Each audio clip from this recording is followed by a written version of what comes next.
Okay जी students, आपका project है, मैंने रिकॉर्डिंग ऑन कर दी है फॉर आवर फ्यूचर रेफरेंस, ताकि आपको आसानी हो जाए। फिर इंशाल्लाह ये रिकॉर्डिंग मैं अपलोड भी कर दूंगा।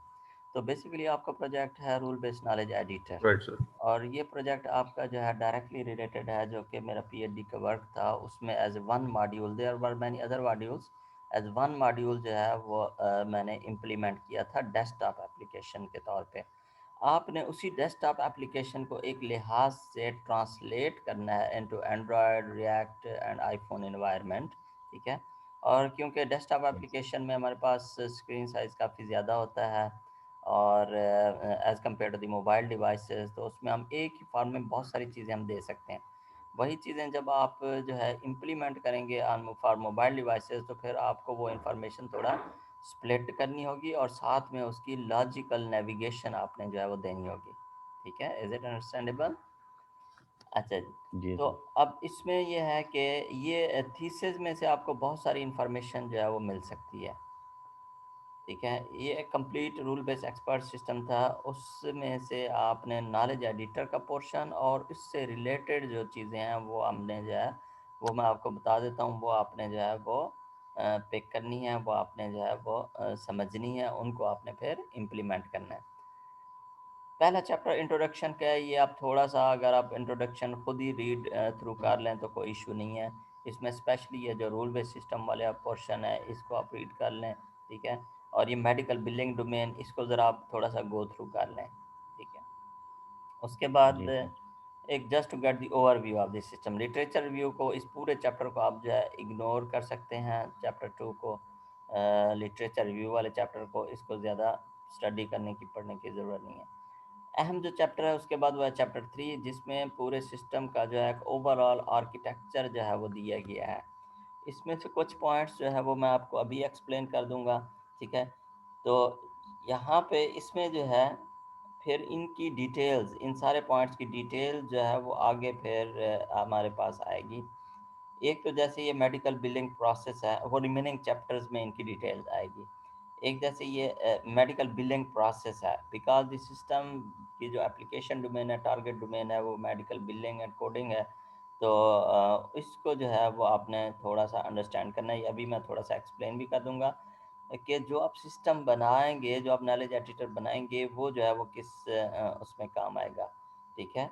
दूसरा ये knowledge base and knowledge editor. ठीक है। Knowledge base mean collection of rules, और knowledge editor mean the interface which provides which allows user to edit that collection of rules, edit, update, modify, delete new rules, add new rules। ठीक है, ये आपका database हो गया ना rules का। तो नॉलेज एडिटर जो है ठीक है ये सर। इसमें जो है वो एक यूज़र इंटरफेस है। मैंने डेस्कटॉप में बनाया था, अब आप जो है उसे बनाएंगे एंड्रॉयड, आईफोन के एनवायरनमेंट में। अच्छा, दूसरा जो चीज़ है जो कि लास्ट सेमेस्टर में अभी इनिशियल रिक्वायरमेंट में डॉक्टर साहब या प्रोजेक्ट कमेटी जो है वो इंक्लूड नहीं करती, बाद में उसको इंक्लूड करती है।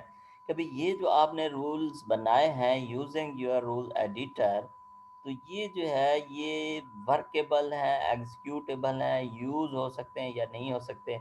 तो उसके लिए वो कहते हैं जी रूल इंजन भी जो है वो आप बनाएं। ठीक है। इसमें मैंने कुछ हेल्प की थी, कोडिंग में भी मैंने हेल्प की थी जो लास्ट टाइम स्टूडेंट ने किया था। ये जो रूल एंड इंजन है, ये भी आपको जो है वो बनाना पड़ेगा या बनाना चाहिए। ठीक है। ताकि आप जो है वो कर सकें, अपना प्रोजेक्ट को प्रॉपरली डेमोन्स्ट्रेट कर सकें। तो रूल इंजन का वैसे कंप्लीट एक सेपरेट जो है वो मॉड्यूल है। उसके अलावा ये डाटा वेयर हाउस, ये आपके उसमें नहीं है, लेकिन डाटा वेयर हाउस और इसकी जो ईआरडी है, डेटाबेस, वो समझना जो है वो आपको ज़रूरी है, क्योंकि आपके सारे रूल्स पे उसके मुताबिक जो है वो बनते हैं। ठीक है। तो ये तीन जी चीज़ें थी, नॉलेज एडिटर, रूल इंजन, और उससे नीचे जो बैक एंड पे टेबल्स बनी हुई हैं। वेयर हाउस के अलावा आप वेयर हाउस से आपको कॉलम्स मिल जाएंगे, और जो एंटिटीज़ हैं या टेबल्स हैं उनकी ईआरडी जो है वो सिस्टम में इसमें थीसिस में मौजूद है। वो आप जो है ईआरडी आपको इम्प्लीमेंट करनी होगी। ना सिर्फ आपको रूल्स और उससे रिलेटेड टेबल्स बनाने होंगे, बल्कि आपको मेडिकल बिलिंग एंड कोडिंग से रिलेटेड अहम अहम टेबल्स जो है वो भी बनाने होंगे, ताकि फिर इन रूल्स को टेस्ट और डेमोन्स्ट्रेट किया जा सके। ठीक है जी, बात समझ आ गई? तो जी सर। उसामा क्या क्या चीज़ें आपने बनानी होंगी? सर नॉलेज एडिटर बनाना है और नॉलेज जी, बेस नॉलेज बनानी है हमें। एडिटर और नॉलेज बेस बनानी है हाँ, नॉलेज और एडिटर इसके अलाउ करेगा knowledge base mean collection of database tables, ठीक है, जिसमें आपका जी सर। नॉलेज एडिटर तो एक फ्रंट एंड हो गया ना, बैक एंड पे वो टेबल्स तो होंगे जिसमें डाटा जाएगा, ठीक है, नॉलेज बेस हो गया, जी सर। ठीक है। और डेटा वेयर हाउसेस को हमने देखना है, इसको स्टडी करना है। इसमें से आपने कॉलम्स पिक करने हैं, कॉलम्स, जी एट्रीब्यूट्स, टेबल्स के कॉलम्स। कौन से कॉलम्स? जो कि आपके बाकी सिस्टम से रिलेटेड हैं, बाकी mean medical coding and billing, medical billing से रिलेटेड जो टेबल्स हैं वो भी आपको बनाने होंगे, ठीक है। तो उनके जी कॉलम्स, उनकी ईआरडी, वो सारी आपको यहाँ से मिलेगी, ठीक है। जी सर। ताकि ये रूल्स उन्हीं के मुताबिक बनते हैं और उन्हीं के मुताबिक जो है उन पे अप्लाई होते हैं मेडिकल बिलिंग के डाटा के ऊपर, ठीक है। जी अच्छा, और क्या ठीक है सर। बनाना होगा? ये रूल इंजन। रूल इंजन जो है वो क्या करेगा? जो रूल नॉलेज एडिटर के ज़रिए बनाएंगे ये इनको एग्जीक्यूट करके दिखाएगा, ये इनको एग्जीक्यूट करके दिखाएगा, ठीक है। अच्छा जी, हाफिज़ रज़ा मुस्तफ़ा, आप बताएं क्या क्या चीज़ें आपने बनानी है प्रोजेक्ट में? सर फर्स्ट ऑफ ऑल हमने नॉलेज एडिटर बनाना है, ठीक ठीक है। है। और नॉलेज बेस वो एक डेटाबेस होगी उसकी बैक एंड पे। उसके बाद वेयर हाउस से हमने टेबल कलेक्ट करने हैं, उसके एट्रीब्यूट्स वगैरह जो मतलब ज़रूरत होंगी हमारे मेडिकल के रिलेटेड, ठीक है। ठीक। और उसको इम्प्लीमेंट करना है, रूल इंजन के अंदर एग्जीक्यूट करवाना है उसको, मतलब उसको ठीक है, रूल इंजन जो है आपके नॉलेज एडिटर एग्जीक्यूट में करेगा। बनाए हुए रूल्स को एग्जीक्यूट करेगा, ठीक है जी, यस सर। वेरी गुड, ठीक है जी। थैंक ओके जी।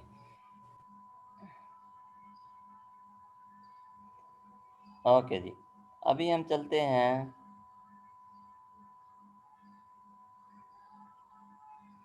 ये यूज़र्स डोमेन एक्सपर्ट्स, बेसिकली ये यूज़र्स को भी आप गो थ्रू कर लीजिएगा, ठीक है। अब इसमें ये डोमेन एक्सपर्ट्स या नॉलेज इंजीनियर जो है ये तकरीबन एक ही जो है वो है, यूज़र्स हैं। आपके जो सिस्टम के यूज़र्स हैं वो ये नॉलेज इंजीनियर्स या डोमेन एक्सपर्ट्स हम उन्हें कह सकते हैं, जिनके पास मेडिकल बिलिंग का नॉलेज होता है, वो इस नॉलेज एडिटर को यूज़ करते हुए मेडिकल बिलिंग के रूल्स जो हैं वो बनाते हैं, ठीक है। और आरबीएस डेवलपर्स कौन हो गए? ये आप हो गए जो कि सिस्टम को डेवलप कर रहे हैं, ठीक है। उसके अलावा और भी हैं, जी डॉक्टर्स भी हैं, बाकी स्टाफ भी है, बिलिंग एग्जेक्टिव भी हैं, और भी हैं। लेकिन ये नॉलेज इंजीनियर और आरबीएस डेवलपर्स ये आप यूज़र्स हैं। अभी तो आपके पास क्योंकि नॉलेज इंजीनियर्स तो नहीं है ना, तो आप जो है दोनों रोल्स आप ही जो है वो परफॉर्म करेंगे। मतलब आप सिस्टम को बना भी रहे होंगे, सॉफ्टवेयर को डेवलप भी कर रहे होंगे, और आप रूल्स भी इंसर्ट कर रहे होंगे और रूल्स बना भी रहे होंगे, मतलब उनमें, और उन रूल्स को आप एग्जीक्यूट करा के चेक भी कर रहे होंगे। तो यूज़र जो है ठीक। अभी आपका जो है वो एक ही यूज़र आपने रखना है नॉलेज इंजीनियर का, वही आप होंगे जिसे आप वो करेंगे, टेस्ट भी करेंगे। अच्छा जी, ये वाला chapter data warehouse algorithm, ये पूरा जो है इसको जो है वो एल्गोरिदम आपके लिए मैटर नहीं करता, सिर्फ वो जो मैंने बताया था कि हम जो है कॉलम्स इसमें से पिक करेंगे। पांचवा चैप्टर जो है ये आपका है असल चैप्टर, जिसमें अभी हम जाएंगे। ये आपका सारा चैप्टर जो है वो डिस्क्राइब कर रहा है कि आपने जो है क्या बनाना है। इसमें स्क्रीनशॉट्स भी हैं, आपने से कुछ गो थ्रू किया भी है या नहीं किया? सर मैंने देखे थे पर मुझे समझ नहीं आई इतनी स्क्रीनशॉट्स। यस हाँ सर, जी, वो देख मैं, रहे थे वैसे। ठीक है, वो मैं आपको एक्सप्लेन करता जाऊंगा, ठीक है। अच्छा, और हमने इसे थोड़ा सा रिफाइंड तरीके से इम्प्लीमेंट करना है, कुछ चीज़ें हम जो है वो छोड़ देंगे। आपके पास पेन पेंसिल है, बॉल पेन है, आप पॉइंट्स नोट करते भी जा रहे हैं या नहीं? जी सर, लिखा हूँ मैं। हाँ, कुछ सर लिख। लिखते लिखते भी जाए ना, ठीक है। ये सारे इसमें से बहुत सारी चीज़ें जो हैं वो आप की जो हैं वो इससे रिलेटेड होंगी। चैप्टर 5 जो है दैट इज़ इम्पॉर्टेंट चैप्टर। और चैप्टर 6 जो है ये वैसे रूल इंजन को डिस्क्राइब कर रहा है, ये शायद आपको समझ ना आए, ठीक है। तो इसमें रूल इंजन की इम्प्लीमेंटेशन में, क्योंकि मुझे मत मालूम है कि वो कमेटी जो है वो आपके इसमें ये बाद में इंक्लूड करेगी, तो इसकी इम्प्लीमेंटेशन में मैं आपके साथ जो है हेल्प करूँगा। इसमें हम सीक्वल में जो है प्रोग्रामिंग करेंगे, ये इंजन जो है, ये जो चैप्टर 6 में डिस्क्राइब है, इसे आप बेशक ना स्टडी करें या वो ना करें, ठीक है। ये बेसिकली क्या करेगा, आपके रूल को एग्जीक्यूट करके दिखाएगा, आपके रूल्स को एग्जीक्यूट करके दिखाएगा, ठीक है। अच्छा जी। जी और चैप्टर 7 इसके जो बेनिफिट्स होते हैं इनको भी आप एक थोड़ा सा गो थ्रू कर लें, ठीक है, कि आपका सिस्टम जो है क्या बेनिफिट देता है। तो एक दफ़ा इंसान गो थ्रू कर लेता है तो कुछ चीज़ें जो है वो समझ थोड़ी थोड़ी आ भी जाती हैं, और बहुत सारी एटलीस्ट टर्मिनोलॉजीज़ का पता चल जाता है, ठीक है। चैप्टर 5 इज़ वेरी जी इंपॉर्टेंट, ठीक है। और चैप्टर 4 में से सिर्फ हमने कॉलम्स एट्रीब्यूट्स के नाम पिक करने हैं, ठीक है। चैप्टर 3 ओवरऑल सिस्टम की अंडरस्टैंडिंग के लिए इम्पॉर्टेंट है, ठीक है। और इसमें अभी हम शुरू करते हैं मेडिकल बिल्डिंग प्रोसेस से। मुझे ये बताएं कि असल में बाकी स्टूडेंट्स को फेस टू फेस ये बात जो है, अभी ये जो मैं आपको डिस्क्राइब करूँगा face to face whiteboard पे मीटिंग्स में मैं जो है एक्सप्लेन कर चुका हूँ, ठीक है। तो जी अभी मैं आपको थोड़ा सा दोबारा एक्सप्लेन कर देता हूँ। बेसिकली मेडिकल बिलिंग प्रोसेस जो है, ये हम यूएसए के कॉन्टेक्स्ट में जो है वो कर रहे हैं, कि जब पेशेंट जो है वो डॉक्टर के पास जाता है, डॉक्टर को यहाँ पे हम कहते हैं प्रोवाइडर, डॉक्टर को क्या, मेडिकल जी डॉक्टर को क्या कहते हैं, सर्विस प्रोवाइडर या खाली प्रोवाइड प्रोवाइडर। Service provider. हाँ जी, मेडिकल सर्विसेज देता है। और जब कोई सर्विस देता है तो डेफिनेटली उसको पेमेंट भी होनी चाहिए, ठीक है। तो पेमेंट किसने करनी है, पाकिस्तान में कौन करता है, डायरेक्टली पेशेंट ही करता है। और कौन करता है पाकिस्तान में जी, कोई है आपको आइडिया? सर। डॉक्टर, गौर जो गवर्नमेंट हॉस्पिटल्स के डॉक्टर्स होते हैं, हाँ जी, गवर्नमेंट पे गवर्नमेंट भी करती है गवर्नमेंट हॉस्पिटल्स के डॉक्टर्स को, ठीक है।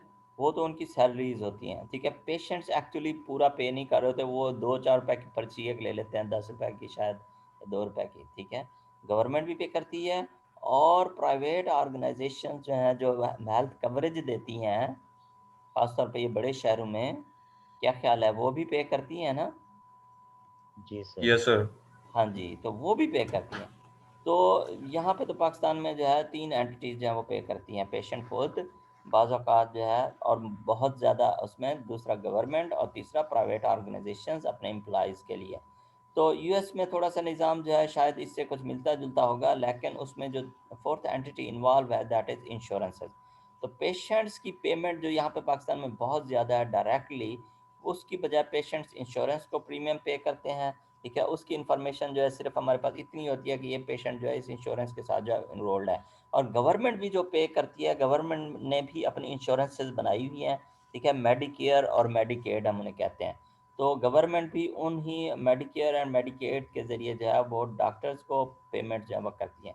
तो जब एक पेशेंट जो है, ये हमारा मेडिकल बिलिंग का जो है वो एक सिंपलेस्ट फ्लो चार्ट है, कि पेशेंट जो है वो विज़िट करता है प्रोवाइडर को, मतलब डॉक्टर को, तो उसमें एक क्लेम जनरेट होता है कि भई ये जो है ये ट्रीटमेंट क्लेम में, अब क्लेम में जैसे मतलब आप भी, आपका भी एक्सपीरियंस होगा, आपने भी डॉक्टर को विज़िट किया होगा, तो उसमें जो है वो पेमेंट जो है क्या-क्या इन्फॉर्मेशन हो सकती है क्लेम में, मेडिकल क्लेम में या मेडिकल बिल में? एनी सर कमेंट बिल जी? में सर बिल में पैसे ही होंगे कि हमारा इस किस किस चीज़ पे कितना खर्चा है। ठीक हो गया। हाँ, या आपने फिर ये साथ में क्या बोला, किस पे कितना खर्च आया है? जो हमारी मेडिसिन हैं या जो टेस्ट हमने किए हैं, डॉक्टर की फीस हाँ जी, वगैरह। ये इस चीज़ पे बिल्कुल इसी चीज़ पे खर्चा है। और बाज़ औक़ात जो है, बाज़ औक़ात ये होता है, बल्कि बहुत दफ़ा ये होता है कि ना कोई टेस्ट होता है, सिर्फ़ डॉक्टर प्रिस्क्रिप्शन लिखता है ना, और मेडिसिन भी उसके लिए। पेशेंट बाहर से खरीदता है, यस सर। जी ठीक है। प्रिस्क्रिप्शन में अगर आप उसे थोड़ा डिटेल में देखें, बाज़ औक़ात साइड पे वो लिखते हैं कि भई इसको ये सिम्पटम्स हैं, ऐसे ही है ना? साथ में कुछ जी इस यस तरह सर। भी सर। लिखते हैं, और ज़्यादातर मेडिसिन्स होती हैं, ठीक है। तो वो फिर भी तो पेशेंट को पेमेंट करनी होती है ना। तो जी सर। मेडिकल बिल में या क्लेम में it is almost similar to the prescription जो यहाँ पाकिस्तान में होता है, लेकिन उसमें उसकी कम्प्रिहेंसिव प्रॉपर डिटेल होती है कि भई इस पेशेंट की डेमोग्राफिक्स, पहली चीज़ जो अहम है वो ये है कि ये इस पेशेंट का अपना डाटा, इसका नाम ये है, उसकी एज ये है, उसकी जेंडर ये है, ये भी तो होना चाहिए ना, ठीक है। जी सर। तो उसके बाद फिर उसके सिम्टम्स, ठीक है, उसके बाद भी उसकी चीफ कंप्लेंट कि भी इसे क्या मेन प्रॉब्लम्स थे, क्या इश्यूज थे, ठीक है। अच्छा, उसके अलावा जो है अब आते हैं फिर साथ में जो चीज़ अहम है वो ये है कि इसका डायग्नोसिस, कि क्या बीमारी इसे क्या है, जी ठीक है ना।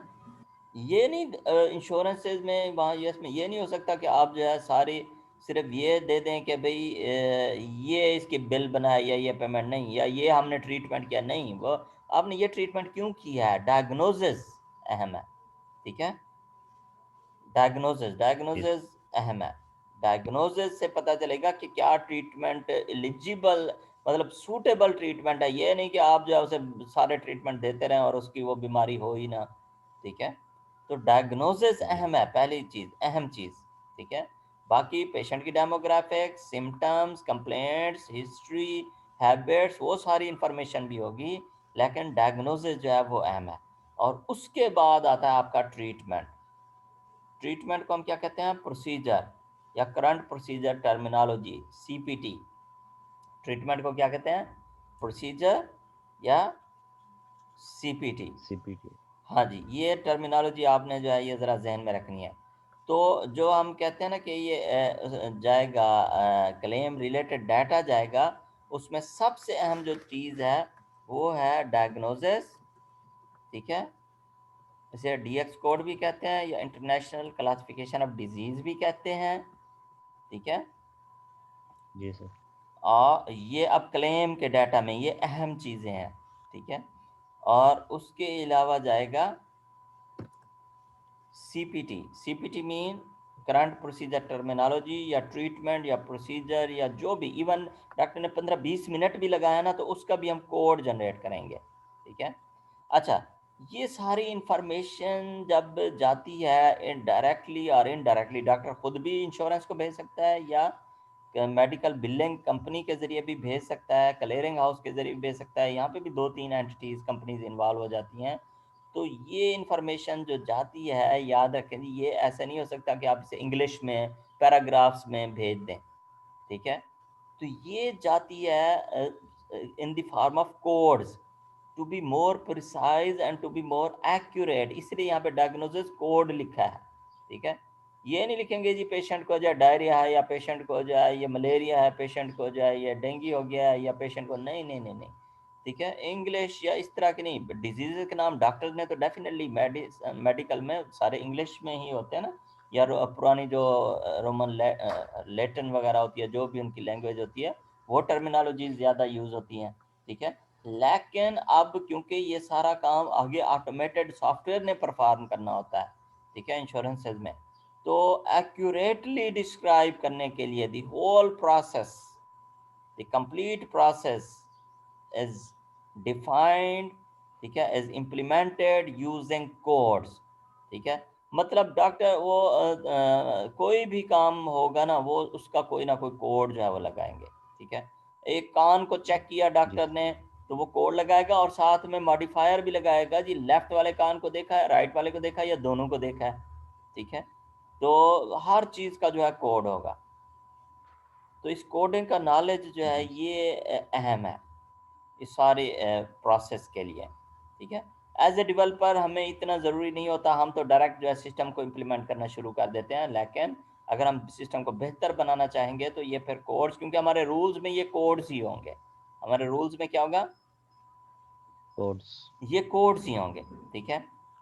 तो इनसे रिलेटेड 2 बुक्स मैंने जो है वो शेयर की थी ग्रुप के ऊपर, वो आपको भी मैं फॉरवर्ड कर दूंगा कि कौन से कोड्स किस चीज़ को जो है वो डिस्क्राइब करते हैं, ठीक है। इसका थोड़ा बहुत आपको जो है नॉलेज होना चाहिए। अच्छा, इंश्योरेंस से जो है वो पेमेंट देती है, डॉक्टर को पेमेंट देती है, और पेमेंट की इंफॉर्मेशन बिलिंग कंपनी के पास आ जाती है, पैसे डॉक्टर के अकाउंट में चले जाते हैं।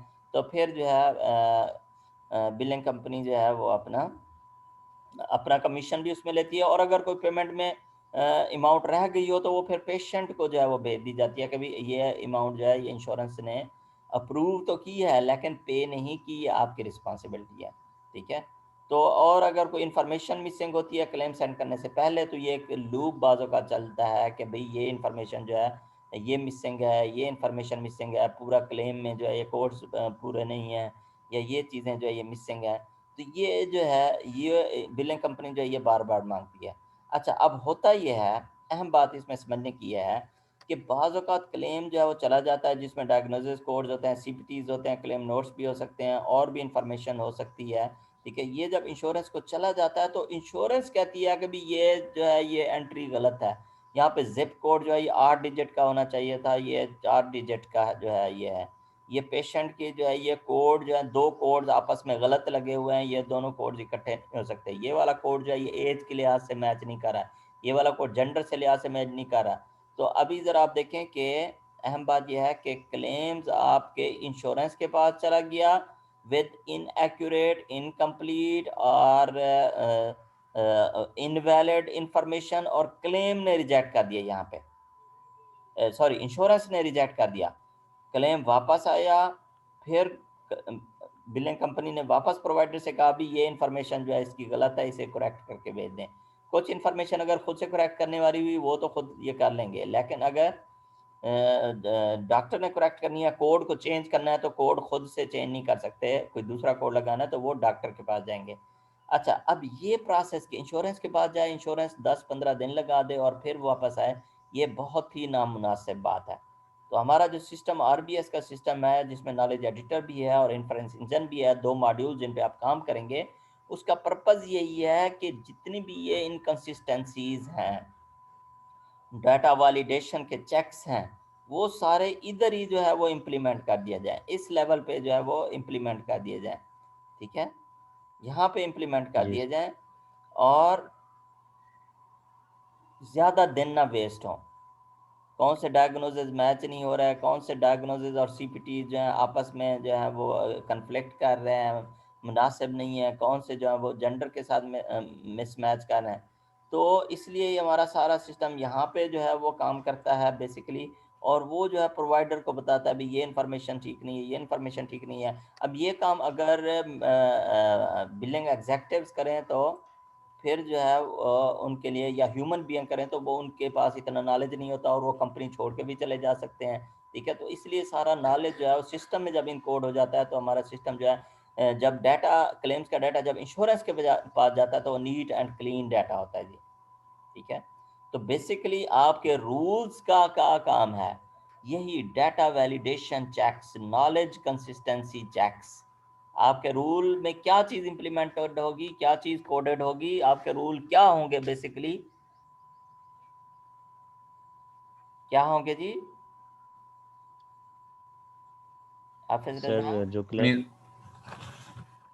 डाटा कंसिस्टेंसी चेक्स क्या होंगे?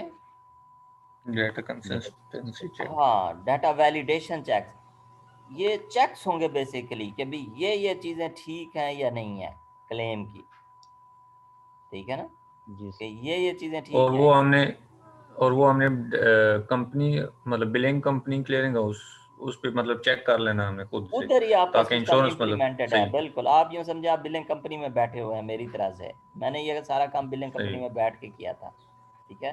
ठीक है। तो ये आप यस समझें कि आप बिलिंग कंपनी में बैठे हुए हैं, डॉक्टर्स हमें जो है वो क्लेम का डाटा भेज रहे हैं और हमारा सिस्टम चेक कर रहा है with the help of rule. Her rule एक चेक को रोल्स परफॉर्म करता है, हर रूल एक चेक, एक दो चीज़ों को चेक कर लेता है कि ये कोड ठीक लगा हुआ है, ये कोड की जेंडर ठीक है, जब पेशेंट की जेंडर के साथ कन्फ्लिक्ट तो नहीं कर रहा, एज के साथ कन्फ्लिक्ट नहीं कर रहा, ये कोड आपस में ठीक है, ये सीपीटीज आपस में ठीक है।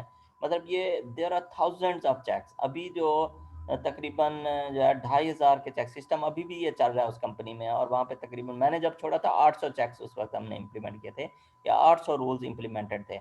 अभी जो उसमें मोर देन 2500 जो है रूल्स जो है वो इम्प्लीमेंटेड है, ठीक है।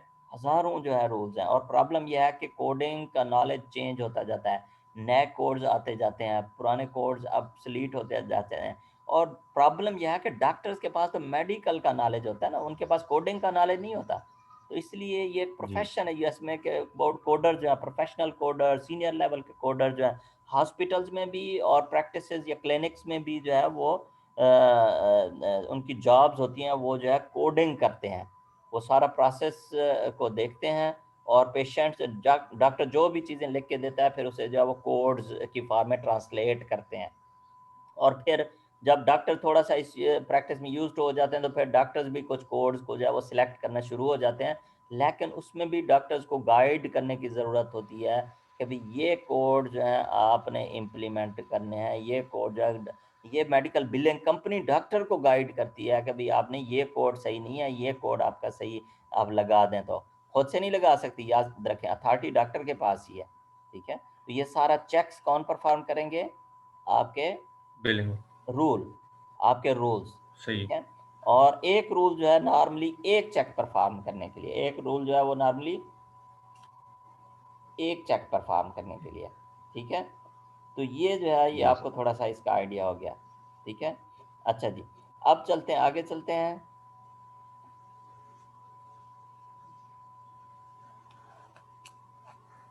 ये हमारा सिस्टम था, ओवरऑल सिस्टम। इसमें देखें ये डॉक्टर्स वाली साइड है, डाटा डिफरेंट तरह से आ रहा है। ये रूल बेस इंजन है जो आपने बनाना है, और ये नॉलेज एडिटर है जो आपने बनाना है।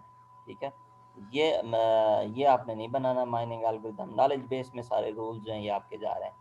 ठीक है, ये ओवरऑल सिस्टम है, ये 2 मॉड्यूल्स आपने बनाने हैं। इसमें मैं आपकी हेल्प कर दूंगा, इसमें भी गाइड तो कर दूंगा, इम्प्लीमेंटेड है ऑलरेडी। ठीक है, लेकिन आपने उसे मोबाइल के इन्वायरमेंट में जो है वो करना है, बनाना है। वही ये डोमेन ठीक है सर। एक्सपर्ट्स ये कहाँ पे बैठे हुए हैं, बिलिंग एग्जेक्टिव्स कहाँ पे बैठे हुए हैं, ये सारे उस बिलिंग कंपनी में बैठे होते हैं जो कि ये रूल्स बनाते हैं। ये हमारा हमने 3 ओवरऑल। चीजें इसके अंदर सर्च करनी, जी, 2 चीज़ें, हाँ मतलब 3 चीज़ें होंगी, नॉलेज बेस भी होगा ना, एडिटर्स और बेस तो होगा उसके और साथ। वो उसके टेबल्स होंगे बाद ना हमने डाटा। इंजन बाद में बनाना है। हाँ जी, इंजन भी ठीक साथ होगा, ही हाँ इंशाल्लाह बनाएंगे, क्योंकि ये जो आपके रूल्स है ना उनको किसने चलाना है? इंजन ने चलाना है। इंजन ने चलाना है। हाँ जी, ये आपका एग्जैक्टली सीक्वल में स्टोर्ड प्रोसीजर जो है होंगे इन the form of stored procedure. ठीक है, और आपका रूल सही एक सर, किसके इक्विवेलेंट है? एक चेक के इक्विवेलेंट है। एक रूल जो है वो एक सही हो। check equivalent, and एक that रोल एक check check can have multiple conditions, then that check can can have है। multiple conditions। ठीक है, और उसमें मुझे आप ये बताएं कि सीक्वल में जब आपने कोई डाटा फैच करना हो तो उसमें आपने कंडीशंस देनी हो तो वो आप कहाँ पे लिखते हैं? क्यूरी के किस पोर्शन में?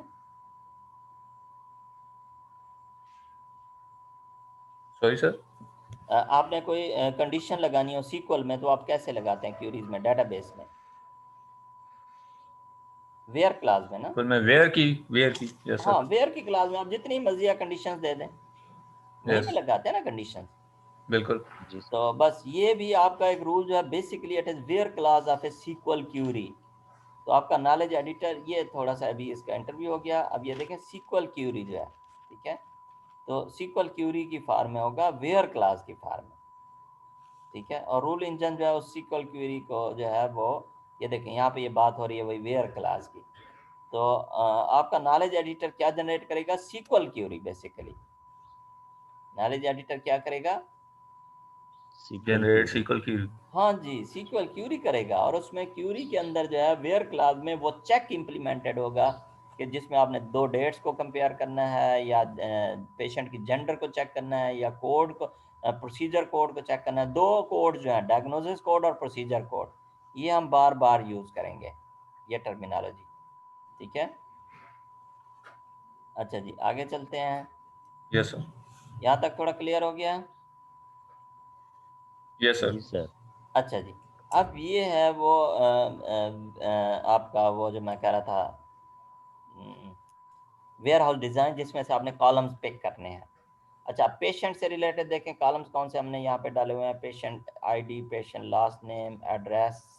ठीक है, अच्छा, गारंटर की इंफॉर्मेशन हम छोड़ देंगे। ये यूजर्स आप जो है वो आप दे सकते हैं जो कि आपके नॉलेज वो हो जाएंगे, इंजीनियर हो जाएंगे। अच्छा, ये प्रैक्टिस, प्रैक्टिस और प्रोवाइडर, ये 2 टर्म यूज होती हैं। प्रोवाइडर का मतलब होता है डॉक्टर, और प्रैक्टिस जो है वो एक लाइक ए क्लिनिक, जिसमें there can be multiple providers, multiple doctors मिल के जो प्रैक्टिस कर रहे होते हैं ना। एक प्रैक्टिस में एक डॉक्टर भी हो सकता है, ज्यादातर 1 या 2 हो सकते हैं। ये जी ठीक है, अच्छा जी, तो इसमें से ये पेशेंट्स, ये क्लेम की इंफॉर्मेशन कुछ यहाँ पे आ गई है।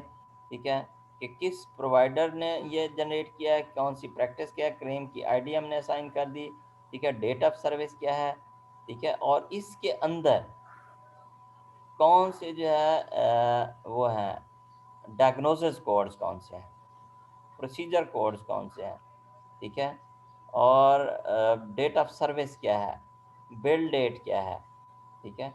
इसमें बहुत सारे स्टूडेंट्स ने बीआईटी में भी वो किया होता है यहाँ पे। अच्छा, ये क्योंकि वेयर हाउस डिज़ाइन के लिहाज से है तो इसमें ज़्यादा डिटेल में कॉलम्स नहीं आ रहे हैं। डायग्नोसिस कोड्स और प्रोसीजर कोड्स तो आ रहे हैं, there will be multiple diagnosis code, multiple procedure codes, ठीक है। अच्छा, अब जो पेमेंट होती है वो क्लेम के अंदर हम उसकी इंफॉर्मेशन अगर हम स्टोर कर रहे हैं, अलहदा से भी स्टोर कर सकते हैं।